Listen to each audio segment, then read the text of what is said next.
குடமிளகா கட் பண்ணி வச்சுருக்கோம். அப்புறம் வந்து வெங்காயத்தாள் கட் பண்ணி வச்சுருக்கோம். அடுத்தது வந்து இஞ்சி, பூண்டு, பச்சை மிளகா வந்து கொஞ்சம் இதுவும் பொடி பண்ணி வச்சுக்க போகிறோம். இப்போ வந்து முட்டை, ரைஸ் போட்டு எல்லாம் ஃப்ரைட் ரைஸ் பண்ண போகிறோம். வாங்க பார்க்கலாம். வந்து பாஸ்மதி ரைஸு வடித்து வச்சு சாதம் சூடாக இருக்குது. இப்போ ரெடியாக இருக்குது. வெங்காயத்தாள் போட்டிருக்கோம். கேப்சிகம் போட்டுக்கணும். வதங்கின பிறகு தான் நம்ம மசாலா சேர்க்க போகிறோம். இது நல்லா வதங்கின பிறகு நம்ம மசாலா சேர்த்துக்கலாம்.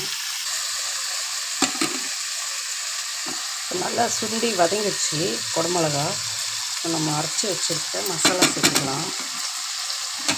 மசாலா சேர்த்து நல்லா பச்சை மிளகா எல்லாம் வதங்கட்டும். வதங்கினா தான் நல்லாயிருக்கும். இந்த பச்சை வாசனை இல்லாமல் இருக்கும். இப்போ வந்து 2 முட்டை ஊற்றிருக்கோம். இதை நல்லா விட்டு பிறகு ரைஸ் சேர்த்துக்கலாம்.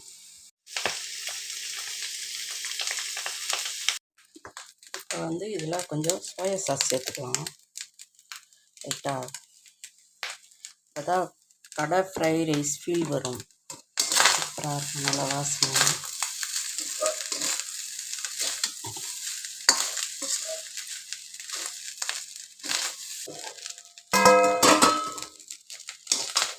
குடமிளகா, முட்டை, வெங்காயத்தாள் எல்லாம் போட்டு கடை ஃப்ரைட் ரைஸ் மாதிரி நல்லா ஃபீல் வந்துடுச்சு. சூப்பராக இருக்குது.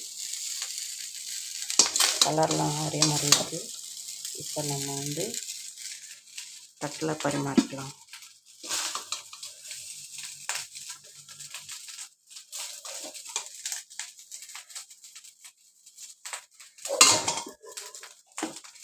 நம்ம தனியாக வடித்து சாதம், பாஸ்மதி ரைஸு இந்த மாதிரி நம்ம வீட்டிலே செஞ்சு சாப்பிட்டுக்கலாம். கடையில் வாங்காத அஜினமோட்டோ நிறைய கலப்படம்லாம் பண்ணுறாங்க.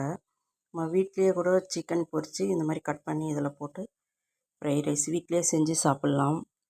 ஹெல்த்தியான சாப்பாடு. வாங்க சாப்பிட்லாம். அம்மா ஃபுட் மசாலாவுக்கு சப்ஸ்கிரைப் பண்ணுங்கள், லைக் பண்ணுங்கள், ஷேர் பண்ணுங்கள். பை.